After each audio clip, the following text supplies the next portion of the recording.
Hey guys, this is the Fat Panda, and I have for you the rushed and shitty power rankings for week number 2 of the WPF Gyarados League. 2 weeks down, and so far all the battles have been completed. Quite a few larger jumps and falls this week as I start to kind of set in on the coaches who I think I might have overvalued or undervalued too early before the season started, of which there are a couple. A couple bigger rises or falls as there were delayed games that were finally played, so some coaches have 2 matches instead of 1 to account for today. And other than that, it's been a very, very good season so far. It feels like the level of competition is a lot higher.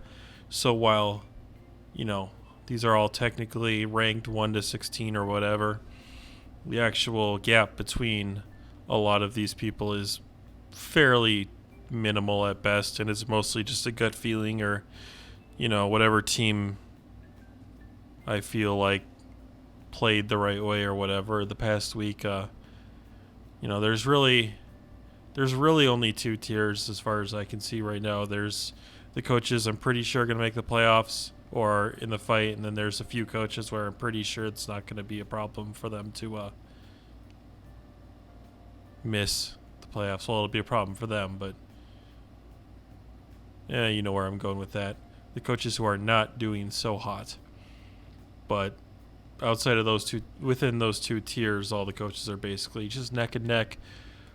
So we may as well get to my arbitrary rankings with a return to number 1, the Sacramento Kingler.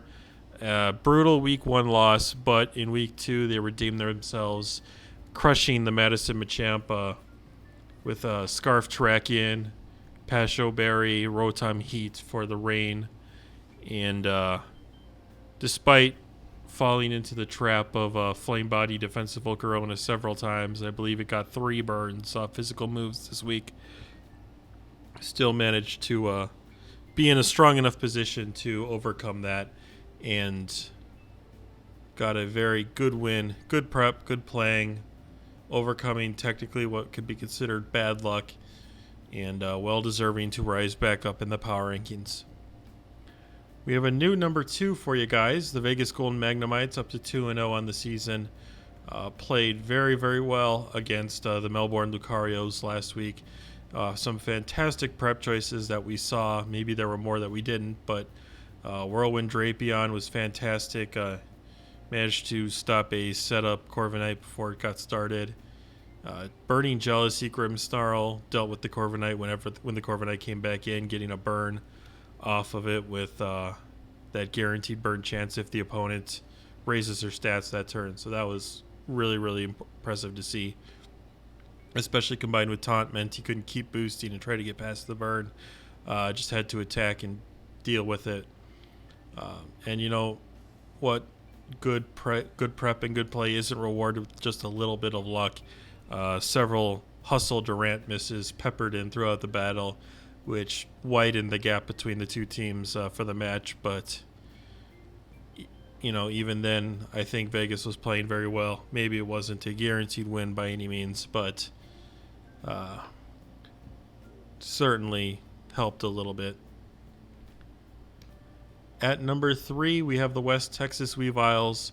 I dropped them from the number 1 slot despite winning, because this is the second week in the row where they've not really impressed me in the battle. Like, the team is very good, but the first week they lost the match, except their opponent decided to lose their minds and start throwing all over the place. And then week number 2, they received quite a few lucky little rolls that any one of them swapping would have brought the entire deck of cards that they'd built tumbling down. So while they're 2-0, and that's really what's truly important, which is why they're number 3, the play overall has been suspect at times, and they've been getting bailed out by things entirely not up to their control. Sure, that won't always be the case, but for now, that's about the biggest mark against them that I can really say, which is why I put the teams that are playing well and that are prepping well, have a good team, and are also playing well basically at all times above West Texas for this week at least. At number 4, we have the Madison Machamps. Madison, the brutal victim of a Scarf Terrakion last week, really had absolutely no answers for it on the team. The best they could really hope for was that, it would go for close combats or something in the face of defensive Volcarona, which it did. It got burned, but it was too little too late, and Madison was too far behind, unfortunately for them. Did make a couple trades after the battle, dropping Driftblim for Dubwool in exchange of the Tier 5s. Dubwool, certainly a different change of pace than Driftblim, but I feel like with last week against something like Grimmsnarl, if you can't bring Driftblim, or not Grimmsnarl, Rillaboom G-Max, if you can't bring Driftblim against Rillaboom G-Max, then really what's the point of having it on your team? It's certainly not offensive enough to really take advantage of Indeedee's terrain to get its unburden boost. So why not go for something like Dubwool, which you can slot in on almost any squad and it'll perform fairly well, which is a really important thing for a Tier 5. Cotton Guard plus Fluffy plus access to Body Press with the new tutor moves means that it's always going to have some sort of say in a match, as long as the opponents are physical. Second trade, dropping Kingdra for Cofagrigus. This is a kind of change in identity for the team more than anything else. Dropping an offensive member that was used in the rain for a more defensive, balanced ghost type. Gets several things that the team really did want. With the trade of the Tier 5s above, there was no longer a ghost type on the team. This does solve that problem. I think having a ghost on your team is generally quite important, especially with Body Press now existing.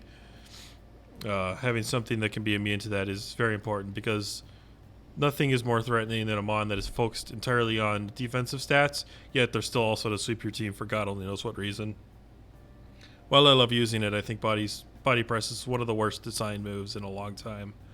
You really shouldn't be rewarding people for doing nothing but defending. At least not by giving them ways to just kill you physically. It should be through hazards or status or something. It shouldn't be through, I'm going to click this offensive move, even though I'm taunted or whatever, and still kick your ass. Also gives this team T-Spikes.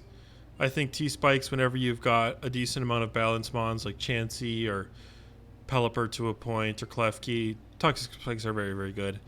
So losing a little bit of offense, but really you've already got a bunch of a lot of really powerful water with Pelipper and Barraskewda on the team. No more Dragon. That might be a problem. We'll see. But I think both trades were good. And I guess I'm biased, but I think they were good. At number 5, we have the Warsaw Rapidash, who are hot off 2 wins now. Last week, peppering in a insane Copperage G-Max set. It's not often you expect to see Copperage G-Max start setting up curses and win, especially not without resting. But at least I don't think it did. It might have. Honestly, I can't remember now. But using its G-Max power to get 3 Spit F boosts off of a G-Max ground move of sorts. I assume it was probably Earthquake. I think it gets that.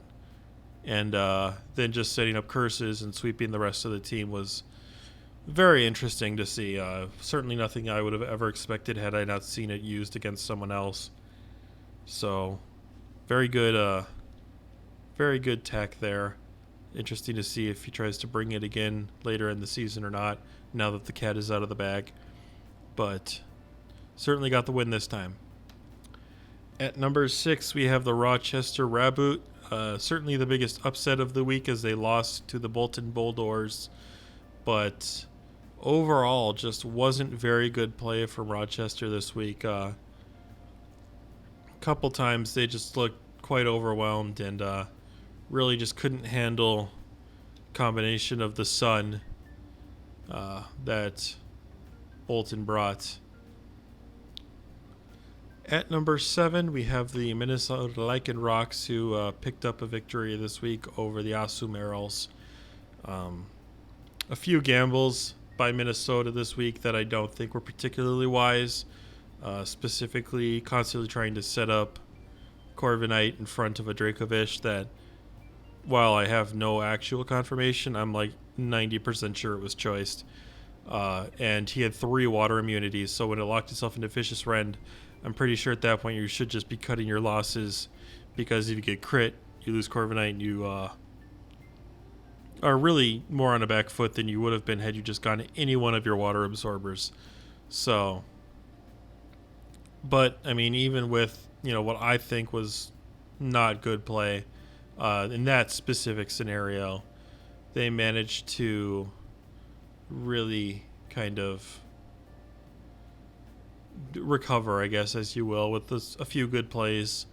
And then watching a Poliwrath kind of clean up is, well, certainly something you don't see every day, especially when the team isn't actually running rain. So some interesting plays, good and bad. Good prep, though. Scarf Toxicroak was very good. So, overall, it's a plus in the books for Minnesota this week.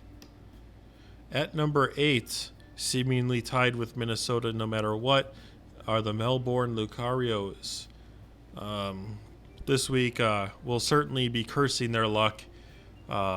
Watching Durant miss, I think, like 4 attacks, maybe 5 over the course of the match is certainly heart-wrenching, but if you're drafting them on like Durant or Dracozolt, you are agreeing upon that moment you select them to lose at least 1 match, if not more, because of hustle. So they've got that match out of the way early.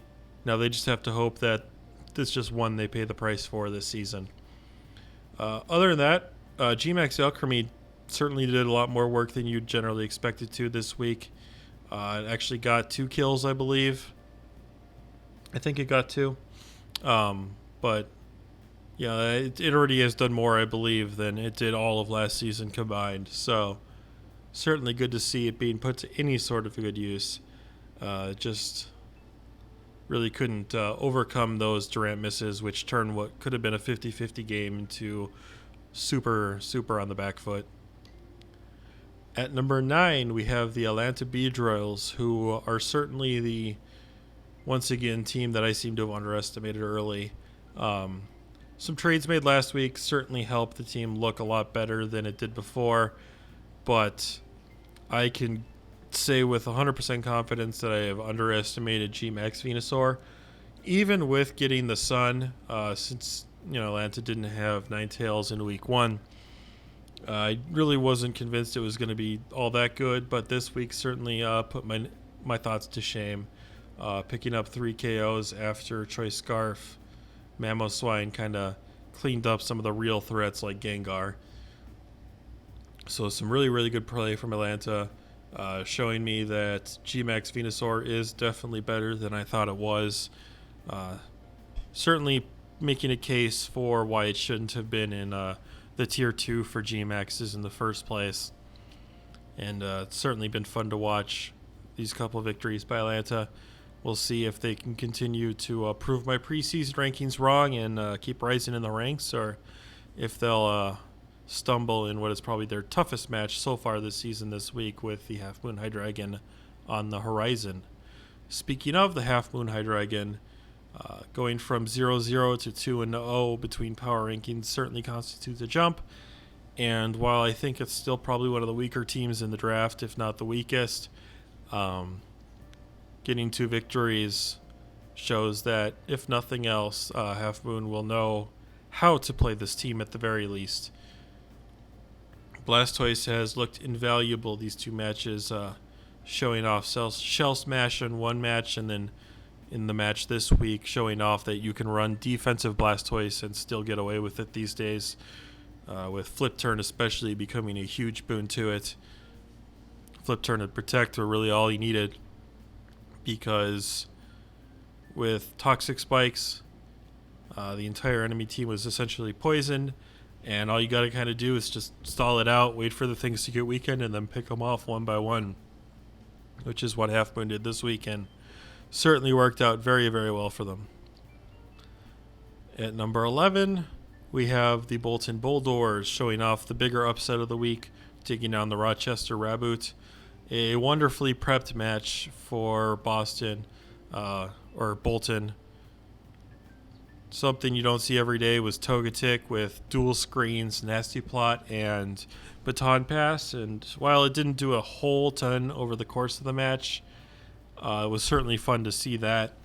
If you click Boom Burst or something instead of, the Overdrive on the one turn that was out for the first, it might have actually started to sweep most of the team, but unfortunately wasn't able to, even with a +2, take out whatever that insane Flygon set was that Rochester brought.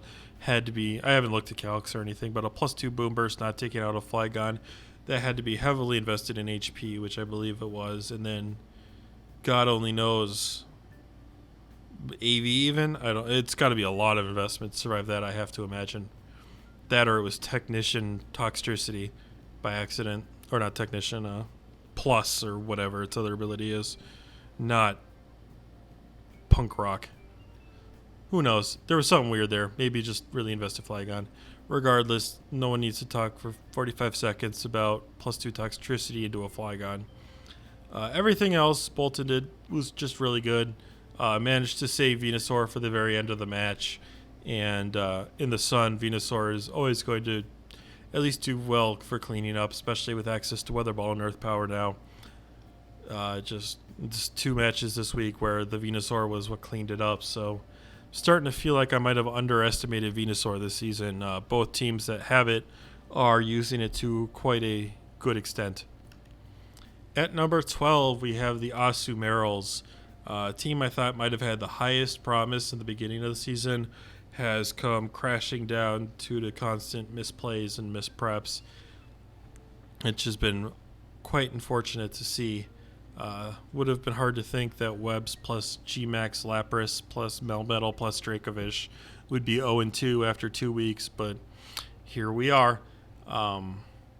Just some kind of weird choices in the middle of the match by the Marills, and even bringing Dracovish against 3 water absorbers. It actually ended up doing quite a bit, but I don't know really if that was the right decision in prep. I guess I don't know. Not a lot else on that team. Like Obstagoon might have been a better choice, but I guess if it had been an Obstagoon, maybe it wouldn't have been able to break through the Iron Defense Core, even though that was also, once again, basically just due to luck, and because Minnesota tested their luck, which they had no reason to do. Maybe they can pull off a win this week. It's hard to imagine that this team is going to keep losing looking at it, but so far what I've seen from the actual play has not been all that promising. At number 13, we have the Boston Red Sox, who probably for the first time I've ever seen them have fallen into the 0-2 hole, which is not incredibly easy to come out. Falling to 0-3 next week would certainly be absolutely devastating and potentially kill playoff hopes outside of an insane streak following that. Ditto looked good this week, did fairly well. Unfortunately, quite a bit of luck involved in the match. All of it against Boston, as far as I can see when I'm watching the replay. Meant that the ship sank for the second time this season, and caused Boston to use the rest of their free agency trades. This is all 3 trades now used, dropping Mantine and Magnezone for Starmie and Rotombo. Basically just a type swap. Looking to get some just new blood in there. Technically, I think the quality of Mons for this swap has increased too. I think Starmie Rotom is overall going to be stronger than Mantine Magnezone. Outside of specific scenarios, I haven't looked at the division or conference to see if Magnezone really would have been worth keeping for the trapping ability. But even then, when you have a Magnezone in Draft League, a lot of times if someone has Skarmory or Corviknight or something, they're going to end up just running Shed Shell or something anyway. So it's not like you always really have that ability to trap in the first place. So something like Starmie and Rotom really do help. it turns one hazard remover into two. Now there's even less of a chance you're going to have to run Mew or Comfey for their hazard removal, which is good. Starmie has a lot of potential now between the offense it's always had, Rapid Spin boosting speed, Meteor Beam boosting special attack. It's got Teleport, it's got Flip Turn, I think it's got Stored Power now with Cosmic Power, which is whack. It's just got a whole bunch of fun options. Reflect type, if anyone runs Reflect type this season, I'll put them at number 1 for the power ranking that week, regardless of what happens. Run Reflect type as much as possible. Rotom's cool. Rotom-O is probably my favorite one that's actually usable, since, Rotom Frost is, well, ass. So that's cool. Good trades. Team looks better. Hopefully it reflects into, the win-loss column as well. Number 14, we have the Hexavale Ho. I don't know what to say anymore. I'm just going to keep dropping this team every week.